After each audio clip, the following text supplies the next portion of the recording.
حسن حضور ہے کہ گمان نفس جان نہیں۔ الحمدللہ رب العالمین والصلاة والسلام علی سید الانبیاء والمرسلین، اما بعد فاعوذ باللہ من الشیطان الرجیم، بسم اللہ الرحمن الرحیم۔ الصلاة والسلام علیک یا رسول اللہ وعلی آلک واصحابک یا حبیب اللہ۔ الصلاة والسلام علیک یا نبی اللہ وعلی آلک واصحابک یا نور اللہ۔ بارگاہ رسالت صلی اللہ تعالیٰ علیہ وآلہ وسلم میں ایک شخص حاضر ہوا اور حاضر ہو کر اس نے نبی کریم صلی اللہ تعالیٰ علیہ وآلہ وسلم سے زنا کرنے کی اجازت طلب کی۔ صحابہ کرام علیہم رضوان اس کا سوال سن کر، اس کا مطالبہ سن کر بڑے غصے میں ہوئے، جلال میں آئے اور اس کو مارنے کا ارادہ کیا۔ نبی کریم صلی اللہ تعالیٰ علیہ وآلہ وسلم نے ان کو روکا اور اس نوجوان سے یوں ارشاد فرمایا، استفسار یوں فرمایا کہ اگر تمہاری ماں کے ساتھ کوئی اس طرح کا معاملہ کرے تو کیا تم اس بات کو پسند کرو گے؟ اس نے کہا ہرگز نہیں۔ کہا اگر یہی معاملہ تمہاری بہن کے ساتھ کوئی کرے تو کیا تم اس بات کو پسند کرو گے؟ اس نے کہا نہیں۔ فرمایا یہی معاملہ اگر کوئی تمہاری پھوپھی کے ساتھ کرتا ہے تو کیا تم اس بات کو پسند کرو گے؟ اس نے کہا نہیں۔ اسی طرح حضور علیہ الصلوۃ والسلام نے اس سے مختلف رشتوں کے حوالے سے یہ بات پوچھی اور پھر اس کے بعد ارشاد فرمایا کہ جس کے ساتھ نعوذ باللہ تم زنا کا ارادہ کرتے ہو وہ بھی تو کسی کی بہن ہے، وہ بھی تو کسی کی ماں ہے، وہ بھی تو کسی کی پھپھو ہوگی، وہ بھی تو کسی کی بیٹی ہوگی۔ اس طرح نبی کریم صلی اللہ تعالیٰ علیہ وآلہ وسلم نے اس نوجوان کو سمجھایا اور پھر اس کے بعد اس کے سینے پہ ہاتھ رکھ کر اللہ تبارک و تعالیٰ سے دعا کی کہ اللہ تبارک و تعالیٰ اس کے دل سے جو زنا کی طرف رغبت ہے اس کو نکال دے اور اس کے دل کے اندر اللہ تبارک و تعالیٰ زنا سے کراہت کو پیدا کر دے۔ اللہ تبارک و تعالیٰ نے اس کی جو یہ خواہش تھی، یہ جو گندہ مطالبہ تھا، اس کے دل سے اس خواہش کو دور کر دیا۔ تو میٹھے میٹھے اسلامی بھائیوں، یہ حدیث پاک جو ہم نے ابھی سنی ہے، اس میں نبی کریم صلی اللہ تعالیٰ علیہ وآلہ وسلم کی ذہانت کا، حضور علیہ الصلوۃ والسلام کے حسن اخلاق کا اور حضور علیہ الصلوۃ والسلام کی دعا کی مقبولیت کا ذکر ہے کہ اس میں نبی کریم صلی اللہ تعالیٰ علیہ وسلم نے کتنے پیارے انداز میں، کس خوبی کے ساتھ اس نوجوان کے سامنے جو زنا کی کراہت ہے، جو زنا کے نقصانات ہیں، اس کے جو غلط نتائج ہیں، اس کے سامنے رکھے تو خود بخود اس کے دل کے اندر کچھ نہ کچھ نفرت اس زنا سے پیدا ہوتی چلے گی اور پھر اس کے بعد نبی کریم صلی اللہ تعالیٰ علیہ وسلم کی دعا کی برکت سے مکمل طور پر اس زنا کی جو خواہش اس کے دل کے اندر تھی وہ دور کر دی گئی۔ تو ہمارا جو یہ سلسلہ ہے، یہ نبی کریم صلی اللہ تعالیٰ علیہ وسلم کی جو باتیں ہیں، یعنی حضور صلی اللہ علیہ وسلم کی باتیں، اس نام سے یہ سلسلہ ہے اور اس میں ہم حضور علیہ الصلوۃ والسلام کی مختلف باتوں کو سنتے ہیں، حضور علیہ الصلوۃ والسلام کے مختلف جو اقوال ہیں، مختلف جو آپ صلی اللہ تعالیٰ علیہ وسلم کے طریقہ کار ہیں، آپ کے جسم مبارک کی جو خوبیاں تھیں وہ تمام کی تمام ہم نے پچھلے سلسلوں کے اندر سنی ہیں۔ آج بھی انشاءاللہ تبارک و تعالیٰ اس حوالے سے کچھ باتیں جو حضور علیہ الصلوۃ والسلام کے حسن اخلاق سے تعلق رکھتی ہیں، حضور علیہ الصلوۃ والسلام کی عقل مبارک سے تعلق رکھتی ہیں، انشاءاللہ اپنے اس سلسلے کے اندر کچھ سنیں گے۔ توجہ کے ساتھ سماعت فرمائیے، انشاءاللہ تبارک و تعالیٰ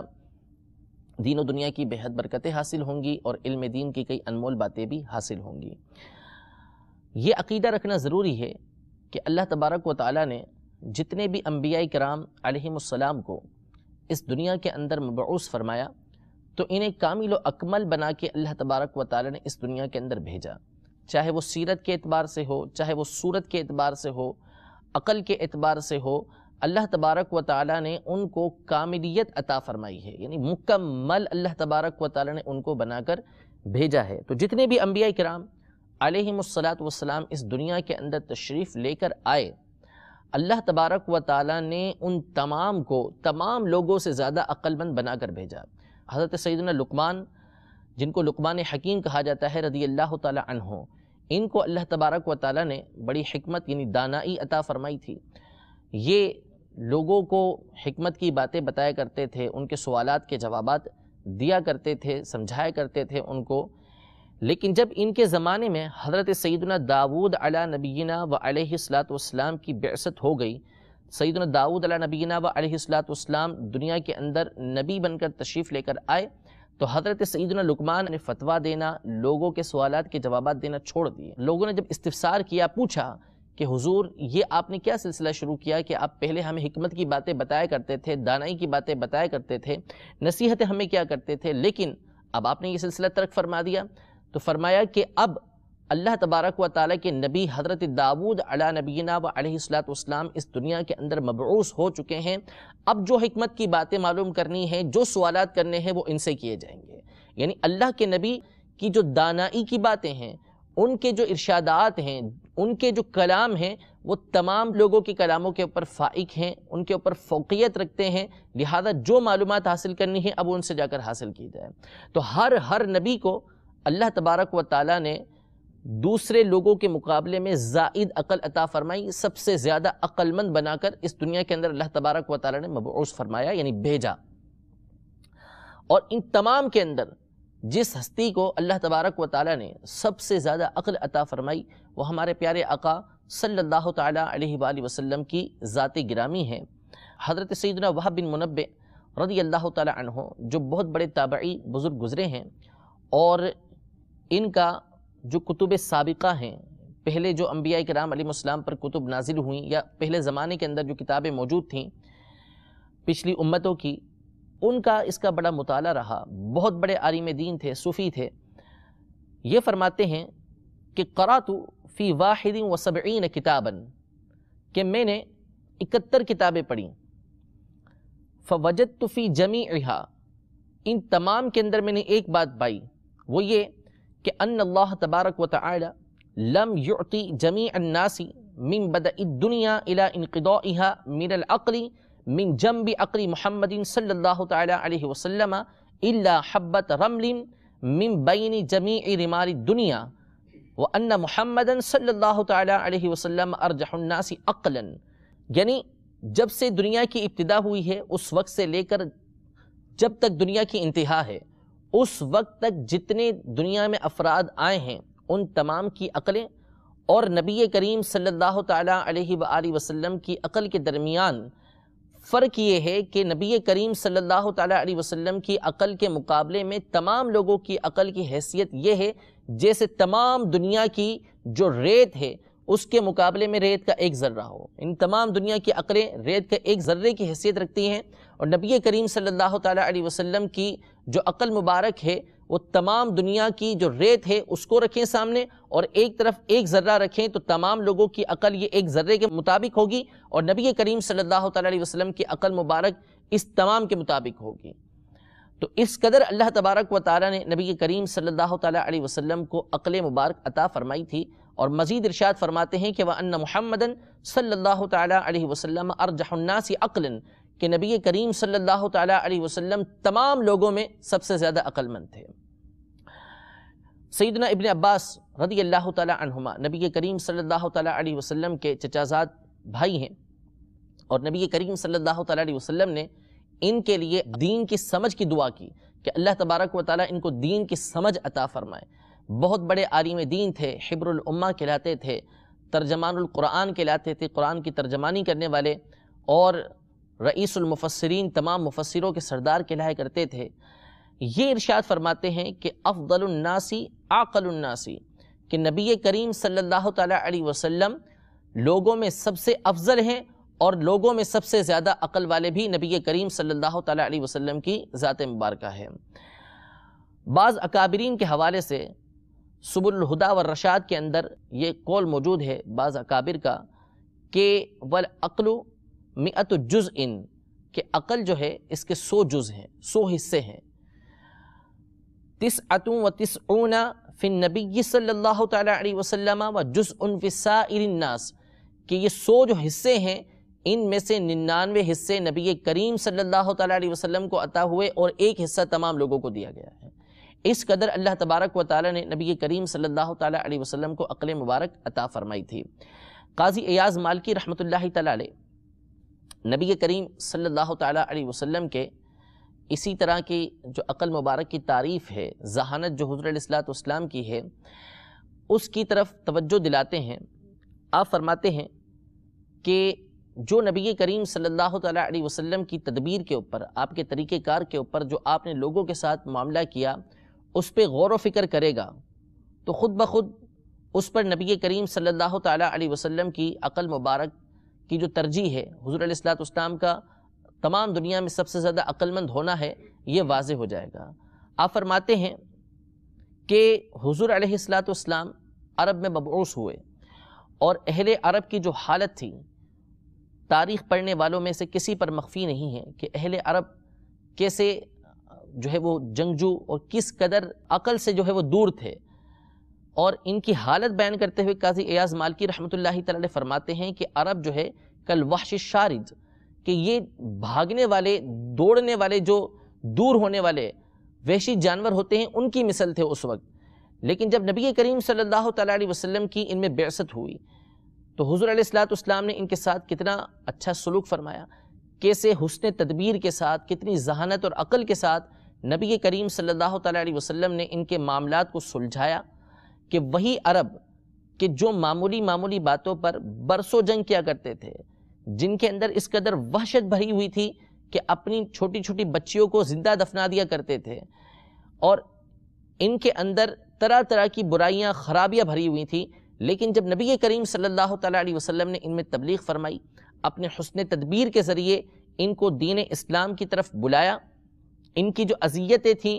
اس کو برداشت کیا، ان کی طرف سے دی ہوئی تکلیفوں کے اوپر صبر کیا، تو نتیجہ یہ نکلا کہ یہ تمام کے تمام نبی کریم صلی اللہ تعالی علیہ وسلم کی پیروی کرنے والے بن گئے، حضور علیہ السلام کے گرد گھومنے والے بن گئے، اور حضور علیہ السلام پر جان نچھاور کرنے والے بن گئے، اور جو معاملات پہلے تھے برعکس ان کی اس کے اندر صورتیں پیدا ہو گئیں کہ پہلے یہ معمولی باتوں کے اوپر جو ہے وہ جنگیں کرنا شروع کر دیتے تھے، اب ان کے نفس کے اوپر بڑی سے بڑی بات آ جائے، کیسی ہی تکلیف ان کو پہنچ جائے تو وہ دوسرے کے ساتھ حسن سلوک کیا کرتے تھے، اچھا معاملہ کیا کرتے تھے۔ یہ سارا کا سارا جو نتیجہ تھا وہ نبی کریم صلی اللہ تعالی علیہ وسلم کی حسن تدبیر کی وجہ سے تھا، نبی کریم صلی اللہ تعالی علیہ وسلم کے اچھے طریقہ کار کی وجہ سے تھا، جو صحابہ کرام علیہم رضوان کے اندر نبی کریم صلی اللہ تعالی علیہ وسلم نے یہ باتیں پیدا فرما دی تھیں۔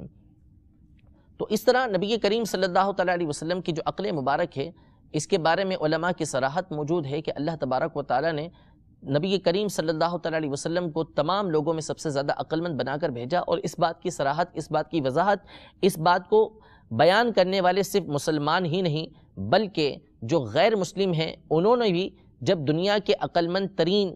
لوگوں کی فہرست جمع کرنا شروع کی تو اس میں سے ایک بڑی تعداد نے باوجود غیر مسلم ہونے کے نبی کریم صلی اللہ تعالی علیہ وسلم کی سیرت مبارکہ سے متاثر ہو کر، نبی کریم صلی اللہ تعالی علیہ وسلم کے طریقہ کار سے متاثر ہو کر، آپ کے انداز سے متاثر ہو کر، آپ کی عقل مبارک سے متاثر ہو کر، انہوں نے سب سے پہلے نبی کریم صلی اللہ تعالی علیہ وسلم کا نام ان لوگوں میں لکھا کہ جو دنیا کے عقل مند ترین افراد کہلاتے ہیں۔ تو یہ نبی کریم صلی اللہ تعالی علیہ وسلم کی ایک بات تھی جو ہم نے آج کے سلسلے کے اندر بیان کی کہ اللہ تبارک و تعالی نے حضور نبی کریم صلی اللہ تعالی علیہ وسلم کو اس دنیا میں سب سے زیادہ عقل مند بنا کر بھیجا۔ آج کے سلسلے میں ہم نے جو نئی اور دوسری بات سننی ہے وہ حضور نبی کریم صلی اللہ تعالی علیہ وآلہ وسلم کا حسن اخلاق ہے۔ آپ کو جو خلق عظیم اللہ تبارک و تعالی نے عطا کیا ہے اس کے حوالے سے کچھ باتیں انشاءاللہ آج کے اس سلسلے کے اندر ہم سنیں گے۔ نبی کریم صلی اللہ تعالی علیہ وسلم کے حسن اخلاق کا بیان خود قرآن مجید فرقان حمید میں اللہ تبارک و تعالی نے یہ ارشاد فرمایا، سورہ نون کی آیت نمبر 4 ہے، اللہ تبارک و تعالیٰ کا فرمان ہے وَإِنَّكَ لَعَلَىٰ خُلُقٍ عَظِيمٍ کہ بے شک آپ اخلاق کے اعلیٰ درجے پر فائز ہیں۔ اللہ تبارک و تعالیٰ نے آپ کو اخلاق کا اعلیٰ درجہ عطا فرمایا ہے، خلق عظیم یہ آپ کے ساتھ خاص ہے۔ جو اخلاق ہوتا ہے اس کو عربی میں خلق بولتے ہیں۔ خلق کا مطلب یہ ہوتا ہے کہ بندے کے اندر ایسا ملکہ پیدا ہو جائے، ایسی اس کی کیفیت ہو جائے، ایسی اس کی حالت ہو جائے کہ اب اس سے جو بھی کام ہے وہ آسانی کے ساتھ صادر ہوتے ہیں، اس سے اس میں تکلف نہیں کرنا پڑتا، چاہے وہ جو کام ہو وہ اچھے ہوں چاہے برے ہوں، یعنی اس کی عادت کے اندر ایسے رچ بس گئے ہوں کہ اب اس کو اس کام کے کرنے میں کسی طرح کا کوئی تکلف نہیں برتنا پڑتا۔ مثلا بعض افراد طبعاً خوش اخلاق ہوتے ہیں، جب وہ کسی کے پاس جائیں گے تو ان کی طبیعت کے اندر حسن اخلاق ہوتا ہے، تو آپ جناب سے گفتگو کرنے میں، اچھے انداز سے گفتگو کرنے میں ان کو کوئی تکلف نہیں برتنا پڑتا۔ لیکن اس کے برعکس بعض افراد کی طبیعت کے اندر یہ چیز نہیں ہوتی، ان کو جب لوگوں سے گفتگو کرنا پڑتی ہے اور ان کو اچھے اخلاق میں بات کرنا ہے تو اب ان کو انتہائی توجہ رکھنا پڑتی ہے، تکلف برتنا پڑتا ہے، جس کے ذریعے سے وہ اچھے اخلاق سے گفتگو کر سکتے ہیں۔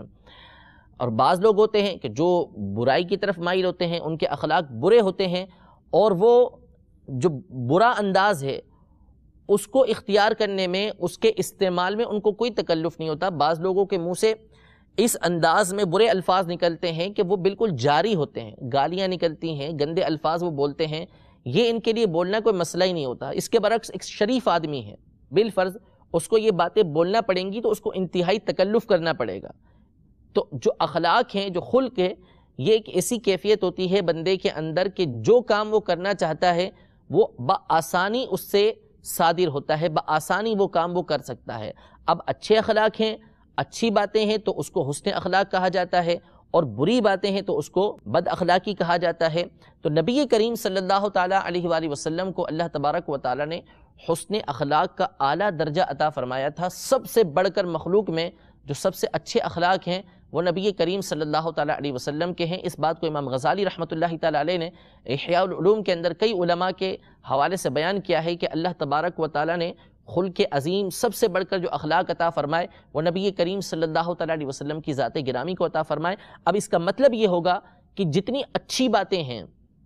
جو اچھے کام ہیں، اچھے انداز میں گفتگو کرنا ہے، لوگوں کے ساتھ اچھا سلوک کرنا ہے، اچھا برتاؤ کرنا ہے، تو یہ نبی کریم صلی اللہ تعالیٰ علیہ وسلم کے لیے بلا تکلف یہ کام ہوا کرتے تھے۔ حضور کو کسی کے ساتھ گفتگو کرنے میں، حضور علیہ الصلوۃ والسلام کو کسی کے ساتھ اچھا سلوک کرنے کے لیے تکلف نہیں برتنا پڑتا تھا، بلکہ آپ کی طبیعت کے اندر آپ صلی اللہ تعالیٰ علیہ وسلم کی جو حالت تھی، جو کیفیت تھی، اس کے اندر یہ چیزیں شامل تھیں۔ تو آپ اچھے انداز میں گفتگو کرتے، آپ اچھے انداز میں لوگوں کے ساتھ پیش آتے، تو یہ اللہ تبارک و تعالیٰ کی طرف سے ایک کیفیت نفسانی آپ کو عطا کی گئی تھی، جس کے ذریعے سے یہ کام آپ کیا کرتے تھے۔ سیدتنا عائشہ صدیقہ رضی اللہ تعالیٰ عنہ، ان سے سوال ہوا، حدیث مبارکہ ہے، امام بخاری نے ادب المفرد آپ کی کتاب ہے، اس کے اندر امام مسلم نے اپنی صحیح کے اندر اور امام ترمذی نے اپنی سنن کے اندر اس حدیث پاک کو روایت کیا ہے کہ سیدتنا عائشہ صدیقہ رضی اللہ تعالیٰ عنہا سے سوال کیا گیا کہ نبی کریم صلی اللہ تعالیٰ علیہ وسلم کے اخلاق کیسے تھے؟ تو حضرت سیدتنا عائشہ صدیقہ رضی اللہ تعالیٰ عنہا ارشاد فرماتی ہیں کہ ما کان احد احسن خلقا من رسول اللہ صلی اللہ تعالیٰ علیہ وآلہ وسلم، کہ کوئی بھی نبی کریم صلی اللہ تعالیٰ علیہ وآلہ وسلم سے زیادہ اچھے اخلاق والا نہیں تھا۔ اور ایک حدیث پاک اس کے الفاظ کچھ اس طرح ہیں کہ آپ رضی اللہ تعالیٰ عنہ نے ارشاد فرمایا کہ کان احسن الناس خلقا، کہ لوگوں میں سب سے زیادہ اخلاق والے تھے، کان خلقہ القرآن، یعنی نبی کریم صلی اللہ تعالیٰ علیہ وسلم کا جو اخلاق تھا وہ قرآن تھا، کہ قرآن کی رضا میں آپ راضی ہوتے اور قرآن کے غضب کے ساتھ آپ غضب فرماتے، لم یکن فاحشا ولا متفاحشا ولا سخابا فی الاسواق، اور نبی کریم صلی اللہ تعالیٰ علیہ وسلم نہ تو بری بات خود ارشاد فرماتے اور نہ ہی تکلف کے ساتھ آپ اس بات کو بیان کرتے، فحش بات آپ کسی صورت بھی نہیں کیا کرتے تھے، بری بات آپ کسی صورت بھی نہیں کیا کرتے تھے، اور بازاروں کے اندر آپ زور سے بولنے والے نہیں تھے، ولا یجزئ بالسیئۃ السیئۃ، اور بری بات کا بدلہ بری بات کے ذریعے نہیں دیا کرتے تھے، ولکن یعفو ویصفح، آپ تو معاف فرما دیا کرتے تھے اور درگزر کیا کرتے تھے۔ تو اس حدیث میں سیدتنا عائشہ صدیقہ رضی اللہ تعالی عنہا نے نبی کریم صلی اللہ تعالی علیہ وسلم کے اخلاق کے بارے میں یہ ارشاد فرمایا کہ نبی کریم صلی اللہ تعالی علیہ وسلم کے اخلاق کی قرآن ہے۔ اس کی تفسیر علماء نے یہ بیان کی ہے کہ نبی کریم صلی اللہ تعالی علیہ وسلم کے اخلاق قرآن ہونے کا مطلب یہ ہے کہ نبی کریم صلی اللہ تعالی علیہ وآلہ وسلم قرآن کی عملی تفسیر ہیں، یعنی قرآن کے جو احکامات ہیں، جن چیزوں کے کرنے کا اللہ تبارک و تعالی نے قرآن میں حکم دیا ہے، اس پر نبی کریم صلی اللہ تعالی علیہ وسلم بآسانی عمل کرتے ہیں۔ جن باتوں سے اللہ تبارک و تعالی نے قرآن مجید فرقان حمید میں روکا ہے، نبی کریم صلی اللہ تعالی علیہ وسلم ان سے بچتے ہیں۔ پھر اس کے بعد سیدتنا عائشہ صدیقہ رضی اللہ تعالی عنہا نے نبی کریم صلی اللہ تعالی علیہ وسلم کے اخلاق میں سے یہ بات بیان کی کہ حضور علیہ السلام بد گوئی، فحش گوئی کبھی نہیں کیا کرتے تھے، نہ خود سے کیا کرتے تھے، نہ بتکلف کیا کرتے تھے، یعنی خود بھی ادا نہیں ہوتی تھی اور اس چیز کا تکلف بھی نہیں کرتے تھے۔ حضور علیہ السلام ہمیشہ اچھی گفتگو کیا کرتے تھے۔ اور ایک وصف آپ کا یہ بیان فرمایا کہ حضور علیہ السلام بازاروں کے اندر چلائے نہیں کرتے تھے۔ ظاہر ہے کہ جو بازار کے اندر زور سے چلاتا ہے، ایک اچھے اخلاق والا بازار میں زور سے گفتگو کرنا، زور سے کسی کو بلانا، یہ اس کے اچھے اخلاق کی دلیل نہیں۔ ہاں، کسی نے کسی مجبوری کی وجہ سے، کسی عذر کی وجہ سے بلایا تو ایک الگ بات ہے۔ اور پھر ایک وصف نبی کریم صلی اللہ تعالی علیہ وسلم کا یہ بیان فرمایا کہ اگر کوئی برائی کرتا تو نبی کریم صلی اللہ تعالی علیہ وسلم برائی کا بدلہ برائی کے ساتھ نہیں دیا کرتے تھے۔ آپ کے ساتھ اگر کوئی برا سلوک کرتا تو فرمایا کہ یعفو و یصفحو، حضور علیہ السلام اس کو معاف کر دیتے اور اس سے درگزر فرمایا کرتے تھے۔ پھر اس کے بعد سیدہ عائشہ صدیقہ رضی اللہ تعالی عنہا نے قرآن کی کچھ آیتیں پڑھی اور پڑھ کے فرمایا کہ ان تمام میں نبی کریم صلی اللہ تعالی علیہ وسلم کا حسن اخلاق یہ موجود ہے۔ مزید کچھ روایتیں انشاءاللہ سنتے ہیں اور انشاءاللہ اگلے سلسلوں کے اندر بھی ہم اپنی اس سلسلے کو جاری رکھیں گے۔ حضور علیہ السلام کی جو اخلاق مبارکہ ہیں، جو احادیث طیبہ کے اندر بیان ہوئے ہیں، صحابہ نے بیان کیے ہیں، انشاءاللہ اس کو سنیں گے۔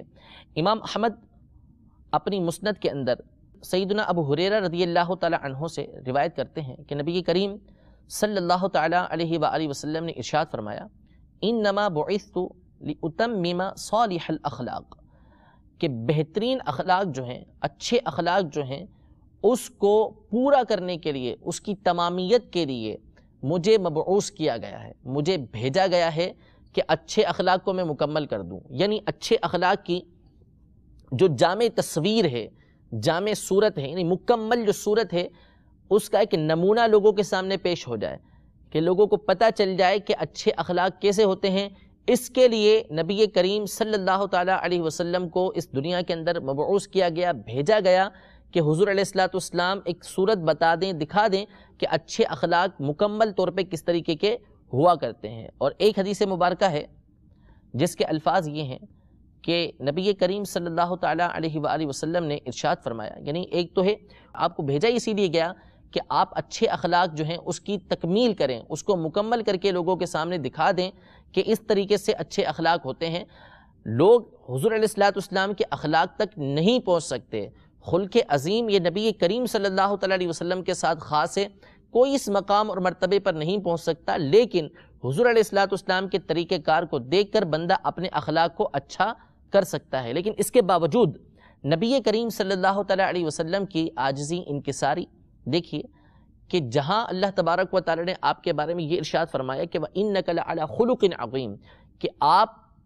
کو اللہ تبارک و تعالی نے اخلاق کا اعلیٰ درجہ عطا فرمایا ہے، خلق عظیم پر آپ فائز ہیں۔ نبی کریم صلی اللہ تعالی علیہ وآلہ وسلم کا انداز اور طریقہ کار کیا ہوا کرتا تھا؟ ابن سعد طبقات کبریٰ کے اندر سیدنا ابن مسعود رضی اللہ تعالی عنہ سے روایت کرتے ہیں کہ نبی کریم صلی اللہ تعالی علیہ وسلم اللہ تبارک و تعالی کی بارگاہ کے اندر یہ دعا کیا کرتے تھے، اللہم کما حسنت خلقی فحسن خلقی، اے میرے رب عز و جل، جس طرح تو نے میری صورت اچھی بنائی ہے، صورت کتنی پیاری ہے، کیسی منموہنی ہے، اس کو ہم اپنے پچھلے سلسلوں کے اندر سن چکے ہیں کہ اللہ تبارک و تعالی نے کیسی خوبصورت شکل و صورت نبی کریم صلی اللہ تعالی علیہ وسلم کی ذات گرامی کو عطا فرمائی تھی۔ حضور علیہ السلام عرض کرتے ہیں بارگاہ رب العزت کے اندر کہ اللہم کما حسنت خلقی، اے میرے رب جیسے تو نے میری صورت اچھی بنائی ہے، فحسن خلقی، ایسے ہی میرے اخلاق کو اچھا بنا دے۔ یہ حضور علیہ الصلوۃ والسلام کی اللہ کی بارگاہ میں دعا ہے کہ میرے اخلاق کو اور اچھا کر دے. اللہ تبارک و تعالیٰ سے مزید اخلاق کے اچھے ہونے کی دعا کر رہے ہیں، اور اللہ تبارک و تعالیٰ آپ کو خلوق عظیم عطا فرما چکا ہے، لیکن اللہ کی بارگاہ میں مزید اخلاق کے اچھے ہونے کی دعا کر رہے ہیں. رب العزت جل وعلا ہم سب کو نبی کریم صلی اللہ تعالیٰ علیہ وسلم کے اخلاق حسنہ کے مطابق اپنے اخلاق اچھے کرنے کی توفیق عطا فرمائے، اور جو برے اخلاق ہیں اللہ تبارک و تعالیٰ ان تمام سے ہم کو محفوظ فرمائے. اچھے اخلاق ہی کے لیے دعوت اسلامی کا مدنی ماحول ہے کہ اس میں یہ کوشش کی جاتی ہے کہ نبی کریم صلی اللہ تعالیٰ علیہ وسلم کا جو طریقہ کار ہے، نبی کریم صلی اللہ تعالیٰ علیہ وسلم کی جو سنت مبارکہ ہیں، حضور علیہ الصلوۃ والسلام کا جو طریقہ کار ہے اس کے مطابق زندگی گزاری جائے. دعوت اسلامی کے مدنی ماحول کی برکت سے کئی ایسی بہاریں موجود ہیں، کئی ایسے واقعات موجود ہیں کہ جس میں ماحول میں آنے سے پہلے لوگوں کے اخلاق کچھ اور تھے، لیکن ماحول میں آنے کے بعد اللہ تبارک و تعالیٰ کے فضل و کرم سے، حضور علیہ الصلوۃ والسلام کی نظر عنایت سے کئی اسلامی بھائیوں کے اخلاق کے اندر ایسی واضح تبدیلی آئی ہے کہ لوگ ان کے اخلاق سے متاثر ہو کر دعوت اسلامی کے مدنی ماحول سے وابستہ ہو گئے. تو اپنے اخلاق کو اچھا کرنے کے لیے، نبی کریم صلی اللہ تعالیٰ علیہ وسلم کی سنتوں پر عمل پیرا ہونے کے لیے ہمیں چاہیے کہ دعوت اسلامی کے مدنی ماحول سے تا دم موت خود بھی وابستہ رہیں، اپنی اولاد کو بھی، اپنے عزیز و اقربا کو بھی دعوت اسلامی کے مدنی ماحول کی طرف ہم متوجہ کریں، تاکہ وہ بھی اپنے اخلاق کو اچھا کر سکیں، اپنے طریقہ کار کو اچھا کر سکیں. مدنی چینل دیکھتے رہیے، امیر اہل سنت کے انداز کو دیکھتے رہیے، انشاءاللہ تبارک و تعالی حسن اخلاق کے مدنی پھول ملتے رہیں گے. اللہ تبارک و تعالی ہم سب کو اچھی اخلاق اپنانے کی توفیق عطا فرمائے. انشاءاللہ آئندہ سلسلوں کے اندر بھی ان باتوں کو سنتے رہیں گے. اللہ تبارک و تعالی عمل کی توفیق عطا فرمائے. آمین بجاہ النبی الامین صلی اللہ تعالی علیہ وآلہ وسلم. وہ کمال حسن حضور ہے کہ گمان